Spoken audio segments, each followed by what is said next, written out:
Hi friends, welcome to my channel Homemakers Ideas.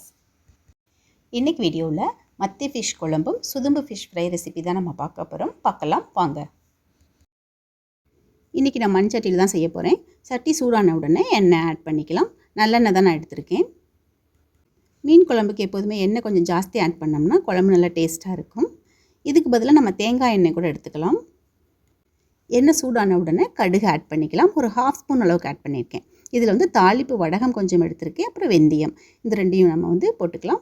அதுவும் நல்லா பொரிஞ்ச உடனே ஆனியன் ஆட் பண்ணிக்கணும். இதில் நான் சாம்பார் ஆனியன் தான் எடுத்திருக்கேன். அதை வந்து நம்ம ஃபைனாக சாப் பண்ணிக்கலாம். இல்லைன்னா மிக்சியில் போட்டு பல்ஸ் மோடில் வச்சு நம்ம வந்து ஒன்றும் பாதியமாக வந்து அரைச்சி எடுத்துக்கலாம். ரொம்ப நைஸாக அரைக்க வேண்டாம். இப்போ அதை ஆட் பண்ணிக்கலாம்.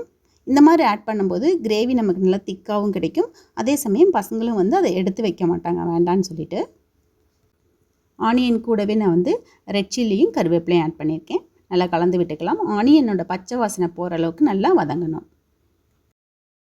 குழம்பு நல்லா டேஸ்ட்டாக வர்றதுக்கு நம்ம ஒன்று நம்ம ஆட் பண்ணும்போது அதை நல்லா டைம் கொடுத்து வதக்கி எடுக்கணும். அப்போ தான் அதனுடைய டேஸ்ட் வந்து நல்லாயிருக்கும். ஆனியன் பாருங்கள் நல்லா வதங்கிட்டுது. இந்த அளவுக்கு நல்லா வதங்கணும். அதனுடைய பச்சை வாசனை ஃபுல்லாக போகணும். இப்போ நம்ம வந்து பூண்டு ஆட் பண்ணிக்கலாம். இதில் வந்து பூண்டு நான் 15லேருந்து 20 பூண்டு எடுத்திருக்கேன். அது வந்து சின்ன சைஸாக இருக்கிறனால நான் அப்படியே ஆட் பண்ணியிருக்கேன். சப்போஸ் உங்கள்கிட்ட பெரிய சைஸாக இருந்துச்சுன்னு சொன்னால் நீங்கள் என்ன பண்ணலாம், ஒன்றும் பாதியமாக தட்டிட்டு போட்டிங்கன்னா ஃப்ளேவர் நல்லாயிருக்கும்.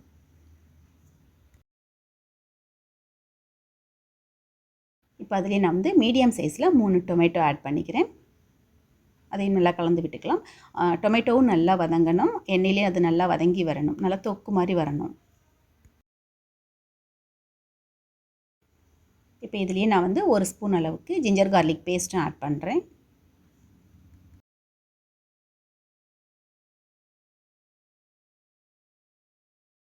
இப்போ அதில் குழம்புக்கு தேவையான அளவுக்கு உப்பு ஆட் பண்ணிக்கலாம். நம்ம கல்லுப்பு தான் நான் ஆட் பண்ணுறேன். அதையும் நல்லா கலந்து விட்டுட்டு தக்காளி நல்லா மசிஞ்சு தொக்கு மாதிரி வரணும். அந்த அளவுக்கு நல்லா வதக்கிக்கலாம்.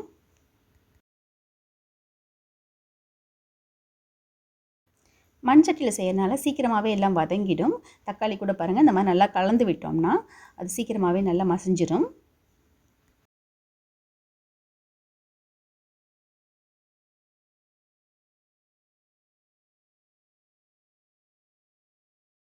இது போல் நல்லா மசிஞ்சதுக்கப்புறமா நம்ம மசாலா பவுடர் எல்லாம் ஆட் பண்ணணும். அதில் வந்து நான் ரெட் சில்லி பவுடர், தனியா powder, sambar powder, turmeric powder எல்லாம் எடுத்திருக்கேன். தேவையான அளவுக்கு நமக்கு எவ்வளோ தேவையோ அந்த அளவுக்கு எடுத்துக்கலாம். இப்போ அது எல்லாத்தையும் நம்ம வந்து கலந்துக்கலாம். இதில் சாம்பார் பவுடருக்கு பதிலாக நீங்கள் குழம்பு மிளகாத்தூள் கூட ஆட் பண்ணிக்கலாம். இந்த மசாலா கூட எண்ணெயிலே நல்லா வதங்கணும். அப்போ தான் குழம்பு நல்லா டேஸ்ட்டாக இருக்கும். நல்லா கலந்து விட்டுட்டு சிம்மில் வச்சுட்டு விட்டுடலாம். அது ஒரு 2-3 மினிட்ஸ்க்கு நல்லா எண்ணெயிலே வதங்கட்டும்.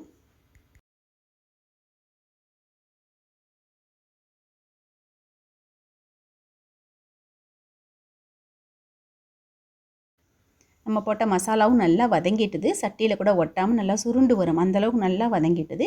இப்போ நம்ம வந்து புளித்தண்ணி ஆட் பண்ணிக்கலாம். நம்ம குழம்புக்கு எவ்வளோ தேவையோ அந்த அளவுக்கு புளித்தண்ணியும் தண்ணியும் ஆட் பண்ணிவிட்டு நல்லா கலந்து விட்டுக்கலாம்.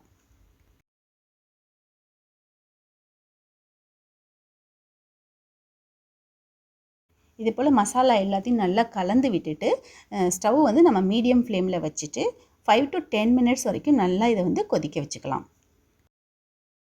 கண்டிப்பாக புளியினுடைய பச்சை வாசனையும் போகணும். அதனால் நல்லா கொதிக்கணும்.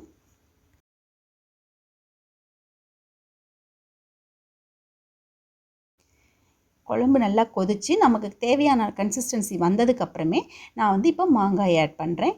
மாங்காய் வந்து நீல வாக்கில் நான் கட் பண்ணியிருக்கேன். ஏன்னா நான் மத்தி ஃபிஷ் ஆட் பண்ண போகிறேன். அதனால் ஃபிஷ் எந்த ஷேப்பில் இருக்குமோ அந்த ஷேப்லேயே நம்ம கட் பண்ணி ஆட் பண்ணலாம். சப்போஸ் ரவுண்ட் ஷேப்பில் ஃபிஷ் போடுறோம் அப்படின்னா ரவுண்ட் ஷேப்லேயும் மாங்காவை கட் பண்ணி நம்ம ஆட் பண்ணலாம்.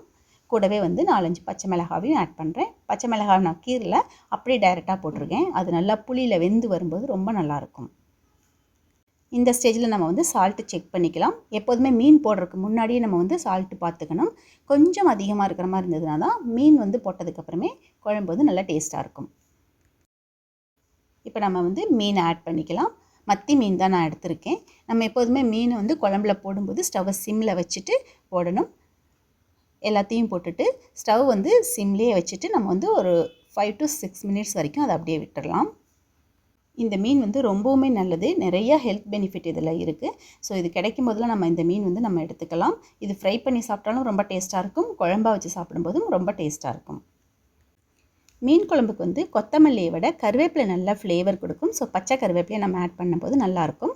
இப்போ அதுலேயே வந்து கொஞ்சம் தேங்காய் பால் நான் ஆட் பண்ணுறேன். இது வந்து ஆப்ஷனல் தான், நமக்கு தேவையான ஆட் பண்ணிக்கலாம்.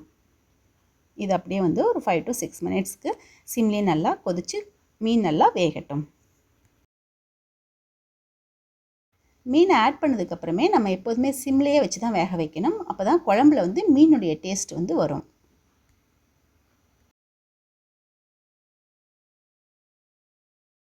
மீன் நல்லா வெந்ததுக்கப்புறமே ஃபைனலாக இதில் வந்து பெப்பர் பவுடர் 1 ஸ்பூன் அளவுக்கு ஆட் பண்ணுறேன். மீன் குழம்புக்கு பெப்பர் எப்போதுமே நல்லா டேஸ்ட்டு கொடுக்கும். ஸோ அதை ஆட் பண்ணதுக்கப்புறமே கொஞ்சம் கொத்தமல்லி இலையுமே ஆட் பண்ணிவிட்டு நம்ம ஸ்டவ்வை ஆஃப் பண்ணிடலாம். ஏன்னா இது மண்சட்டியில் செஞ்சுருக்கோம் அப்படின்றனால நல்லா ஹீட் இன்னும் கொஞ்சம் நேரம் வரைக்கும் இருக்கும். அதனால் நம்ம இப்போ வந்து ஸ்டவ்வை ஆஃப் பண்ணிக்கலாம். இப்போ நமக்கு வந்து மத்தி ஃபிஷ் குழம்பு ரெடி ஆகிட்டுது.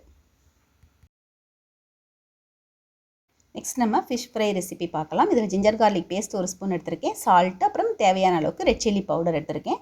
இப்போ இதில் வந்து புளி தான் வந்து திக்காக பேஸ்ட் மாதிரி கரைச்சி எடுத்திருக்கேன். புளி ஆட் பண்ணி செய்யும்போது ரொம்ப நல்லாயிருக்கும். லெமனுக்குன்னா புளி வந்து நல்லா டேஸ்ட்டு கொடுக்கும். இப்போ இதை நல்லா பேஸ்ட் மாதிரி கலந்து எடுத்துக்கலாம். நான் ஏற்கனவே மத்தி ஃபிஷ் ஃப்ரை ரெசிபி வந்து நான் வீடியோ அப்லோட் பண்ணியிருக்கேன். அதில் பார்த்திங்கன்னா மசாலா வந்து அந்த ஃபிஷ் கடையில் இருக்கவங்களே வந்து அவங்களுடைய ஸ்டைலில் எப்படி செய்வாங்களோ அது சொல்லி கொடுத்தாங்க. அதனுடைய டேஸ்ட் ரொம்பவுமே சூப்பராக இருக்கும். ட்ரை பண்ணி பாருங்கள். அதில் வந்து போன் ஃபுல்லாக ரிமூவ் பண்ணிவிட்டு நம்ம செய்கிறது குழந்தைங்களுக்கெல்லாம் தைரியமாக நம்ம கொடுக்கலாம். அதனுடைய லிங்க் நான் உங்களுக்கு டிஸ்கிரிப்ஷனில் கொடுக்குறேன், நீங்கள் செக் பண்ணி பாருங்கள். நல்லா மசாலா கலந்ததுக்கப்புறமா நான் இதில் வந்து கார்ன்ஃப்ளவர் பவுடர் ஆட் பண்ணுறேன். ஒரு 2.5 ஸ்பூன் அளவுக்கு நான் ஆட் பண்ணுறேன். நம்மக்கிட்ட ஃபிஷ் எவ்வளோ இருக்கோ அதுக்கு தகுந்த அளவுக்கு நம்ம வந்து இந்த மசாலா பவுடர் எல்லாமே நம்ம ஆட் பண்ணிக்கணும். இப்போ அதையும் நல்லா கலந்து விட்டுட்டு நல்லா பேஸ்ட் மாதிரி ரெடி பண்ணிக்கலாம்.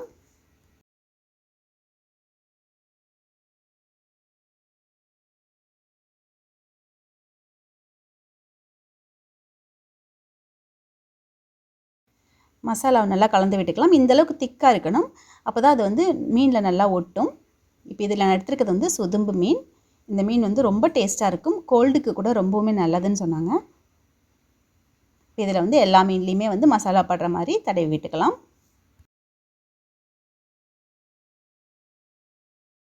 இந்த மீன் வந்து சின்னதாக இருந்தாலும் சாப்பிட்றதுக்கு ரொம்ப டேஸ்ட்டாக இருக்கும். அதே மாதிரி போன் வந்து நடுவில் இருக்கிறது மட்டும்தான் இருக்கும். அதனால் சாப்பிட்றதுக்கு ஈஸியாக கூட இருக்கும். இது நல்லா கலந்து விட்டுக்கலாம் மசாலா எல்லாத்துலேயும் படுற மாதிரி. மீனில் வந்து நம்ம புளிப்பு, காரம், உப்பு எல்லாமே வந்து கொஞ்சம் அதிகமாக ஆட் பண்ணோம்னா தான் அது வெந்ததுக்கு அப்புறமேட்டுக்கு நம்ம சாப்பிடும்போது மீனுடைய உள்பக்கம் வந்து நமக்கு டேஸ்ட்டாக இருக்கும். இது போல் நல்லா கலந்து விட்டுட்டு ஒரு 1/2 அன் ஹவருக்கு அது அப்படியே நல்லா ஊறட்டும். அதுக்கப்புறமே நம்ம வந்து ஃப்ரை பண்ணி எடுத்துக்கலாம். இதை வந்து டீப் ஃப்ரை பண்ணி எடுக்கலாம், இல்லைன்னா தோசை கல்லில் போட்டு ஷேலோ ஃப்ரை பண்ணியும் எடுத்துக்கலாம். இப்போ நான் வந்து தோசைக்கல்லில் கூட போட்டு காட்டுறேன் பாருங்கள். நம்ம ஆயில் விட்டுட்டு ஆயில் சூடானதுக்கப்புறமா கொஞ்சம் கருவேப்பிலை ஆட் பண்ணிவிட்டு அதில் நம்ம ஃபிஷ் ஃப்ரை பண்ணோம் அப்படின்னா ஃப்ளேவர் வந்து ரொம்ப நல்லாயிருக்கும். நீங்களும் ட்ரை பண்ணி பாருங்கள். இது போல் வச்சுட்டு அதில் ஆயில் கொஞ்சம் வச்சுட்டு நம்ம வந்து 2 சைடும் திருப்பி போட்டு எடுத்துக்கலாம். நம்ம இந்த மெத்தடில் செய்யும்போது மீன் வந்து நல்லா சாஃப்டாக இருக்கும் சாப்பிட்றதுக்கு. குழம்புல இருக்கிற மீன் மாதிரியே இது வந்து சாஃப்டாக இருக்கும். இல்லைனா இது போல் நம்ம வந்து டீப் ஃப்ரை பண்ணி எடுத்துக்கலாம். அதுக்கும் வந்து நான் எண்ணெயில் கொஞ்சம் கருவேப்பிலை போட்டு அது பொரிஞ்ச உடனே நான் வந்து மீன் போட்டுக்கிறேன். இந்த மாதிரி 2 நம்ம வந்து போட்டு எடுத்துக்கலாம். கொஞ்சமாக எண்ணெய் விட்டால் போதும். நம்ம திருப்பி அந்த எண்ணெய் ரீயூஸ் பண்ண மாட்டோம் இல்லைங்களா, அதனால் அது நல்லா ஃப்ரை ஆனதுக்கப்புறம் எடுத்துக்கலாம். ரொம்ப டேஸ்ட்டாக இருக்கும் இந்த மாதிரி சாப்பிடும்போதும். இது போல் நான் எல்லா மீனையும் வந்து ஃப்ரை பண்ணி எடுத்துக்கிறேன்.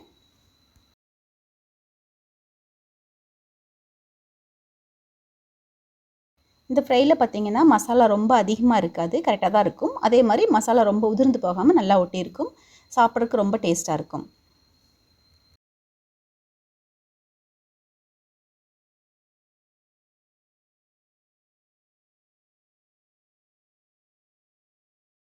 இது போல் எல்லா மீனும் வந்து நான் ஃப்ரை பண்ணி எடுத்தாச்சு. இது கூட வந்து ஆனியனும் லெமனும் வச்சு சாப்பிடும்போது அவ்வளோ சூப்பராக இருக்கும்.